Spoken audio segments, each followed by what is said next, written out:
Good day, and thank you for joining us in another program of Dining with Doris. For the next 45 minutes to an hour, you will hear from a group of my friends who have agreed to explore some of the important issues in their past that are examples of how women of color have been taught to be strong despite challenges and adversity. We've entitled this section, Unpacking Your Past. Our topics today are, number one, the secret keeper, number two, grief and loss, and number three, forgiveness. Our goal today is to point you, the audience, toward self-care, inspiration, and positivity. Our team today is made up of Thelma Woodard Johnson, fondly called TJ, who is a patient account specialist with over 30 years of experience in healthcare. TJ has been a member of Brentwood Baptist Church for over 30 years. Allison Williams is Director, Program Manager with a Fortune 500 company in the insurance industry. She has been a member of Brentwood Baptist Church for 4 years. Brenda McMurray, in the healthcare industry with over 40 years as an operating room nurse and nursing educator. She has been a member of Brentwood for over 40 years. Barbara Thomas is here. Reverend Thomas is a staff minister at Brentwood Baptist Church. Reverend Thomas is a licensed clinical social worker with 20 years experience as an individual and family therapist. We're so happy to have her with us today. Dr. Carolyn Clay Pickens, a social justice advocate and the Jules facilitator. We're happy to have Pam Sims, a friend of mine and the Jules Council chair. I also want to thank Augusta Green for securing this facility for us today. It is beautiful. Some of us have seen experts and we read books talking about family dynamics. The things that we have experienced in our past help make us who we are today.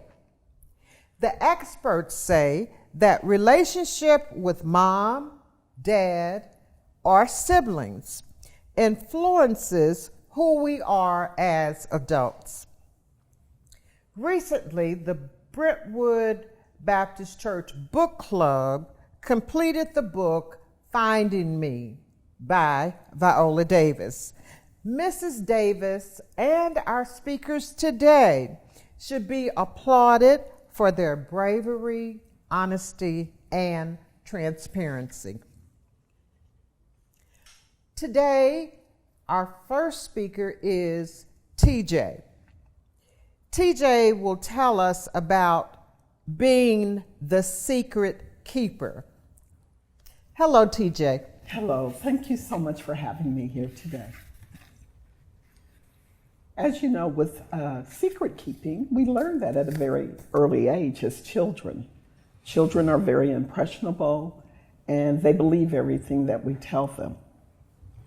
Thus, starting out, it may be perhaps the example of you do a good job and grandmother rewards you by saying you can have a piece of candy. But you take two when you go to the candy jar, keeping the secret that you took 2 pieces. It could possibly be when you go shopping with mom and she purchases a pair of shoes and she says, "We're not going to tell daddy about this. This is our little secret." On a serious note, it could be and inappropriate behavior from a family member, a teacher, a neighbor, someone you trust, you may end up being blamed or told that they'll take you away. You may be labeled a liar, that no one will believe you. Thus, the child starts keeping the secret and carrying the burden of the shame that comes with that. You have an example of a real secret keeper. Tell us about that. Yes, from reading the book, Viola Davis' book, I did identify many times where she spoke about being a secret keeper. They had problems, of course, with not having enough money to take care of bills, pertinent bills and services that you would need as a child, such as running water, heat. She suffered with that. The knowledge of having poor hygiene. Many times she went to school and it was pointed out to her and she was bullied because of that. And the poor hygiene came because they couldn't afford to have washing detergent for the dishes or bathing products. The parents had to often choose between those things. She also endured her father exposing her to extramarital affairs. In addition to that, she dealt with the violence of her father against her mother. That caused for her to have sleepless nights, so therefore she was tired when going to school. And so she carried these secrets, and she dealt with that as a child. TJ, how does secret keeping have a damaging effect on your life or on your future? Well, many secret keepers will find that, first of all, if I have acknowledgement that I'm telling you the truth, the acknowledgement of it, this will free you up from some of the burden, and it can no longer hold you hostage because that is your truth. You kept secrets, not so much for your protection, or maybe so, but for the protection of others, which are the abusers. And so children, again, being impressionable, they keep the secret. They keep the secret for many years, and therefore it causes concerns in other relationships as they go through life. You have low self-esteem. You're not able to have trust in other relationships. Another thing one may turn to is self-destructive behavior. This could include drugs, alcohol, looking for love in all the wrong places, poor decisions. TJ, tell us, how is the survivor reflected in the life of the secret keeper? So many survivors turn to becoming an advocate for those who are seen as being devalued. You find great strength in freeing yourself up. Acknowledgement, that will free you up. And seeking to help the underserved, being an advocate for those, again, that are not seen. So therefore, you find that strength in realizing that you are of value. Thank you so much. Thank you. Now we're going to hear from Allison Williams, and she's going to discuss grief and loss. Many of us, all of us, have to deal with grief and loss in varying degrees, whether it is divorce, whether it is a serious illness, death of loved ones. For my instance, I became a widow at 29 with two small children, 5 and 7. And it was a tragic loss, unexpected. He was 32, I'm 29. And in that moment, during that journey, I felt as though I was a victim. I felt as though I just didn't know. I just was going through all of those varying degrees of the grief and loss cycle, that grief cycle. So you have so many ways that you go through that, and it's no one particular way someone grieves. It could be you feel angry, you could feel shock, denial, bargaining.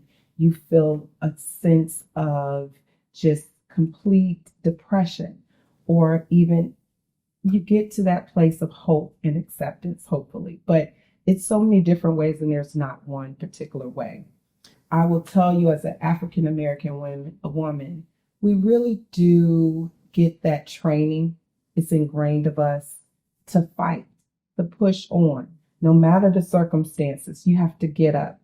And with those two small children, that's exactly what I felt I needed to do. I had to get up despite what I was going through at the time. And the journey to healing took years. It wasn't like you go through one particular cycle and you're done with it. It's over and you get to the next section of that journey. And I just will tell you that for anyone dealing with grief and loss, there's a journey to healing.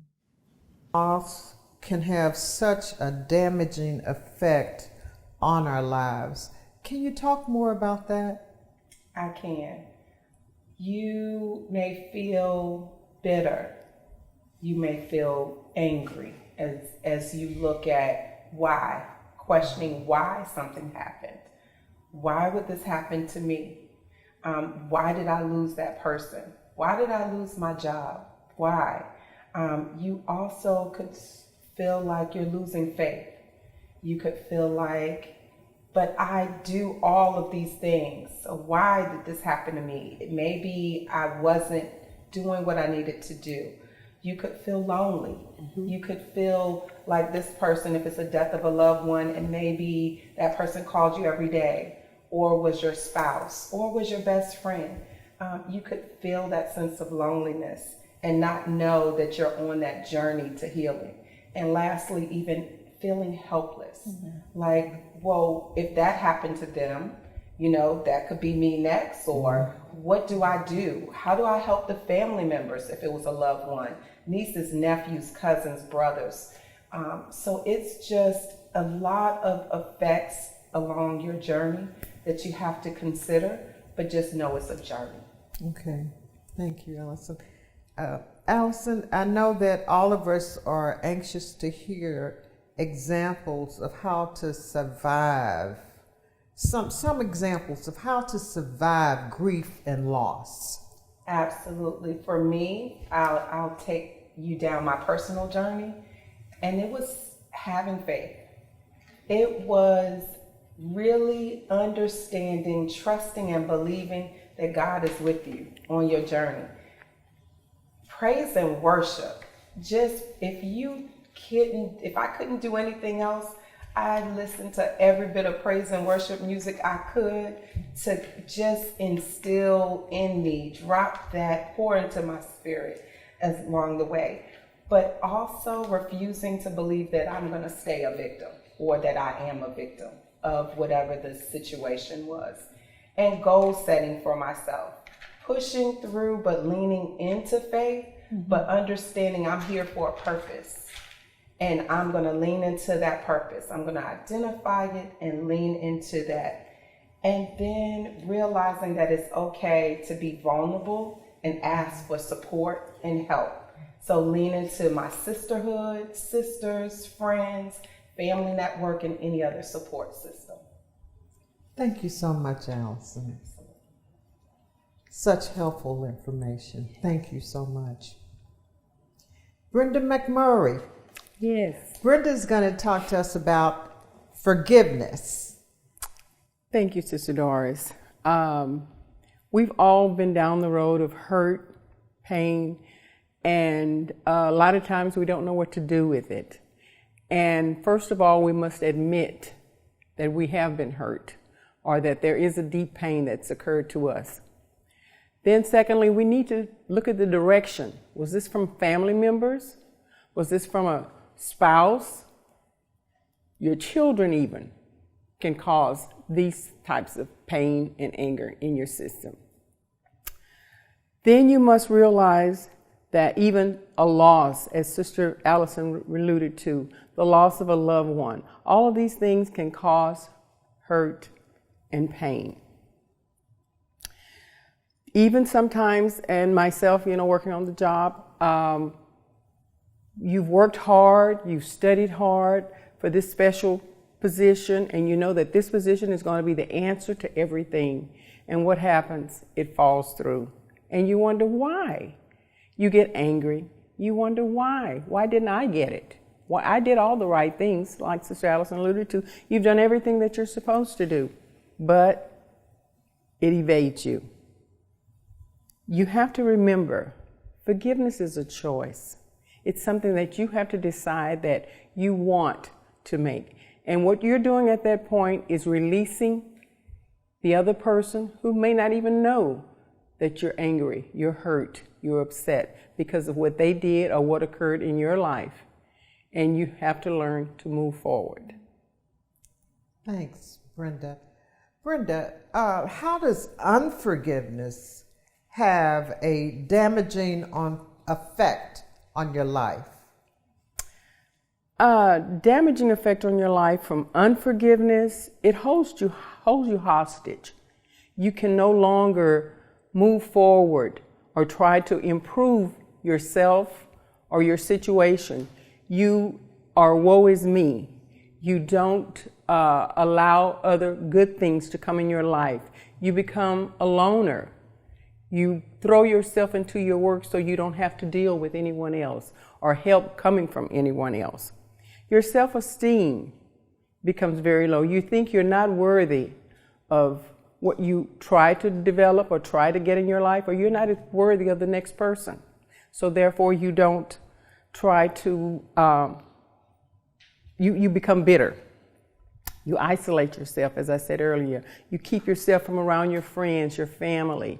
You feel that if I stay away, I can't get hurt. So you're protecting yourself from that hurt again because it's so deep. I know you want to get to a forgiving heart. And how does that demonstrate strength? Forgiving heart, you must first learn to let go. Letting go takes time, as Sister Allison alluded to, and it's not a one-time thing. It's not a one-step thing. It's continuous, and that's through prayer and supplication and friends, family, others to help you along your way, but you must be willing to accept. It empowers you when you learn to forgive and let go. It helps you to move forward in life, that you are worthy of whatever your goals are in life. And it helps you to set goals in your life. And last of all, it's a gift of freedom. You have freed yourself from all the hurt, the harm. It's always in the mind because the body follows the mind. It's always there, but there's a special place for it. You can allow yourself to move forward and be free. Thank you, Brenda. Mm-hmm. Today we've talked about the secret keeper, grief and loss, and forgiveness. And now we're going to hear from Reverend Barbara Thomas, who will give us some help in finding resources for those topics. Hello. Thank you. Hello. Then I am so excited to be a part of this panel because it is bringing up subjects that we need to discuss as women. We know, we learned from TJ that keeping family secrets can allow for physical, sexual, and emotional abuse to continue. It can cause the victims to continue to be traumatized throughout life. And so today we heard steps to break that generational curse of keeping family secrets. Breaking that curse takes a lot of courage, but it will break chains that have kept you in bondage. So we heard about resolving grief and loss from Sister Allison, dealing with the death of a loved one, job loss, relationships ending, even the death of a pet takes you through a grieving process. So understanding that journey to healing is different from everyone, as she said. People grieve differently. There is no cookie cutter process on how you walk the journey to grieving. We heard about steps to forgive others, and most importantly, how to forgive yourself. Forgiveness opens the door to breaking generational curses, healing from grief. It's the steps that free you to move forward. As long as we live, and this is something I often tell my clients, as long as we live, there are going to be bumps in the road. Our challenge is, how do we handle those bumps in the road? Do we use them as excuses not to get on with life? You blame everything on what happened to you as a child. You blame it for every failure, every disappointment. Or do we take those bumps and learn from them and use them as a catalyst for our next step? So many of us allow past hurts, disappointments, physical and emotional wounds to just rule our lives. And as we grow into adults, we develop these destructive patterns that don't allow us to move on. So the key to spiritual and emotional healing is learning how to stop that pain. That's the first step. It's the bold step. It's the step that takes the most courage. It's to start looking for avenues to help you heal. So at the end of this presentation, you will see some resources on the screen, but I will go ahead and share some with you now. There is the crisis hotline. It's 988. Those three numbers. And if you're feeling like hurting yourself or hurting someone else, or if a family member are having thoughts of hurting themselves. So you can call that number. There are counselors there that can walk you through the process of getting help. There's also, in the Harris County area, the Harris Center Mobile Crisis Team. Now, when you call for them, they will come out and do a face-to-face. They will intervene on the spot and help get someone to the hospital, or just kind of help them settle their emotions so they're not in a place where they're at risk. And then we have the Harris Center for Mental Health and for Intellectual Learning Disabilities. You can call them and they will give you a list of resources for therapists. And then most people work at companies that have an employee assistance program. You may hear EAP. Well, through that program, you can have so many counseling sessions at no cost. And that's for each issue you have to deal with. So let's say, for example, you need counseling on grief. Your company can provide those sessions to you for grief. But then later on, you have issues of just feeling kind of depressed. Well, they can give you 8 more sessions at no cost. So look into that with your company to see if that service is provided for you. There are also some books that I suggest reading. You will see them at the end of this presentation. And so one of them is called Resolve to Rise, Becoming Greater Than Your Circumstances, and that's by Lily Carell. And in it, she talks about childhood trauma and steps you can take to heal from the effects of abuse. Embraced by the Light by Betty Eddy, one of the most powerful books I've read in my career, dealing with grief and loss. And so through that book, she opens up avenues for hope for those who have lost loved ones who have died. The 4 Agreements by Don Miguel Ruiz is a journey to peace and freedom. It will change your total outlook on life. So I highly recommend that. And then What Happened to You? Conversations on Trauma, Resilience, and Healing by Oprah Winfrey and Dr. Bruce Perry. And they talk about moving from being a victim of trauma to being a survivor. So again, at the end of the presentation, you will see all of those things on the screen, and hopefully you will take that bold step and get the help that you or a family member needs. How informative. Thank you so much, Reverend Barbara. You're welcome. Now we're going to hear from Dr. Carolyn Clay Pickens. Thank you, Sister Ratliff, and thank you all my sisters here who have been just such a blessing today. I wish to just tie it up at the end with somewhat of a faith perspective. And that's to remind you of how in the very beginning, God created man and woman, placed them in a garden. They were the very first institution of marriage. The two shall become one. And then he said, be fruitful and multiply and fill the earth. Hence the institution of family.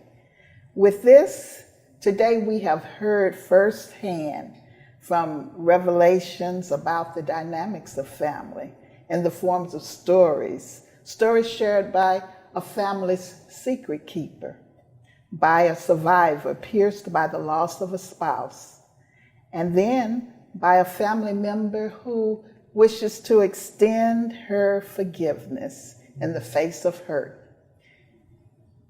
There are enormous pressures that prevail as we journey through this life. These pains can bring us to our very knees as we encounter life's challenges, whether they be losses, deprivations, poverty, envy, hatred, conflict, anger, bitterness, fear, shame. It's just so many things down that road. But at the same time, we must intentionally observe that there is also beauty, equity, appreciation, kindness, encouragement, faithfulness, generosity, peace, and love. As we seek that balance, we are called to press our way into the life that only God's presence and favor will provide. Each of our presenters have stood in that light, embodied with strength through a relationship with Jesus Christ, our Lord and Savior. Deuteronomy 29:29 says, the secret things belong unto the Lord our God, but those things which are revealed belong unto us and to our children forever, that we may do all the words of this law. The Bible also infers that God does not consider keeping secrets to be sinful in and of itself. We must be discerning when faced with secret keeping.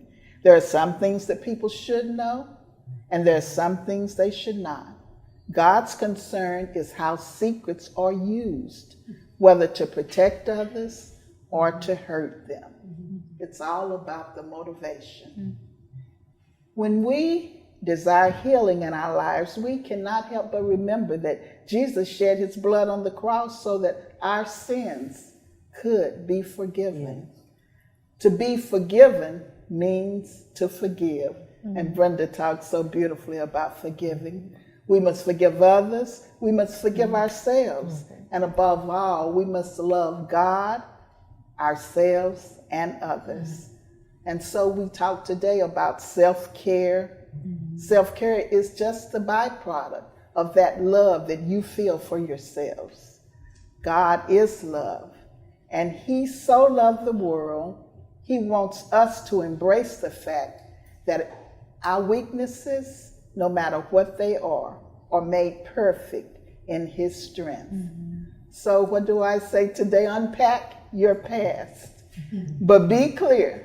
Every step, every twist, every turn has brought you to the place where you at this moment are in your lives.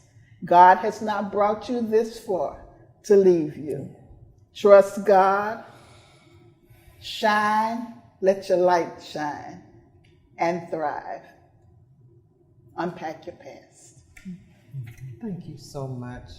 I always enjoy hearing Reverend Thomas and Dr. Pickens when they do their sessions on Sunday mornings. I look forward to that. Now I want to pose one last question.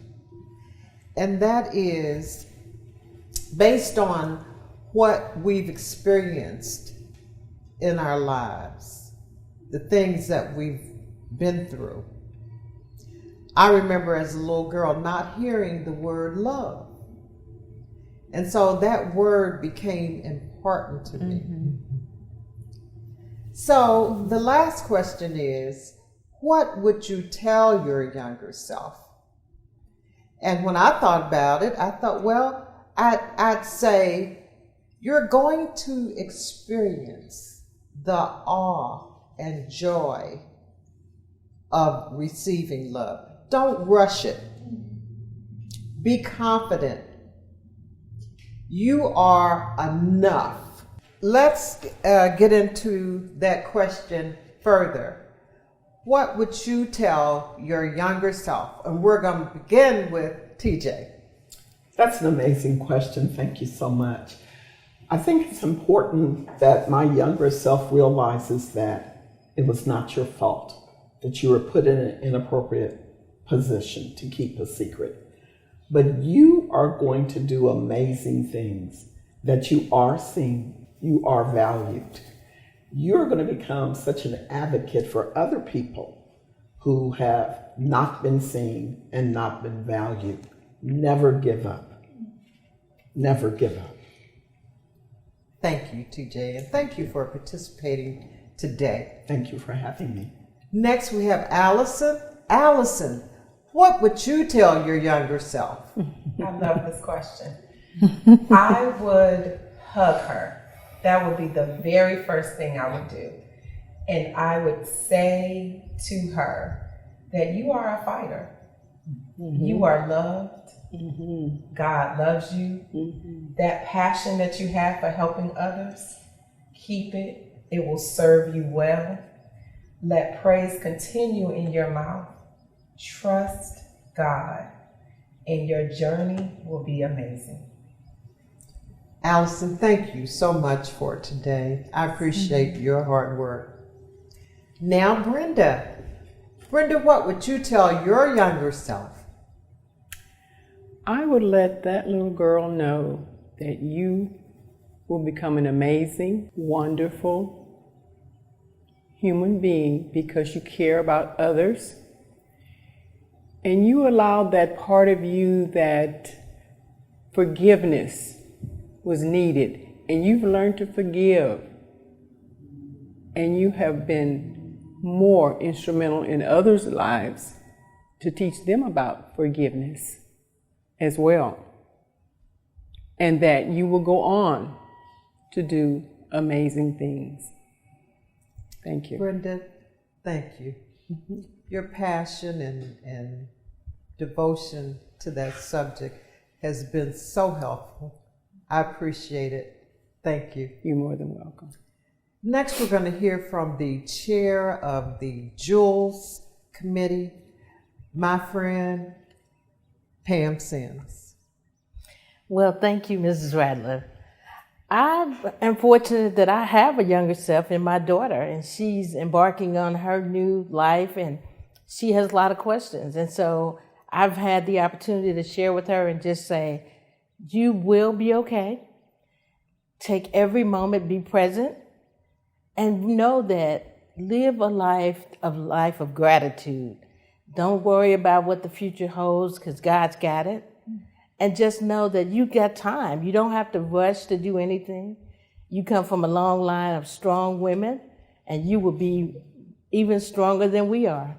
Life has given you advantages that we didn't have. And so I'm so thankful that I could share with my younger self and my daughter and say, you're going to be great. You're going to be amazing. The world is your oyster. You can just open up and live the best life you can. And so I would say, just be present. That's the most important thing. Enjoy the journey. That's what I would tell my younger self. Thank you, Pam. Thank you. This has been Dining with Doris with the subject, Unpacking Your Past. My prayer for you today is that something we have said will lead you toward taking care of your mental as well as your physical health.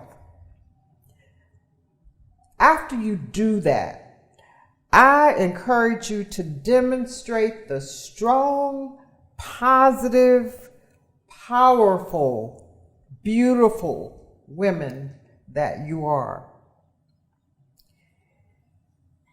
If you have subjects that you would like to hear, that you would like us to cover, other committees to cover, I encourage you to get in touch with me.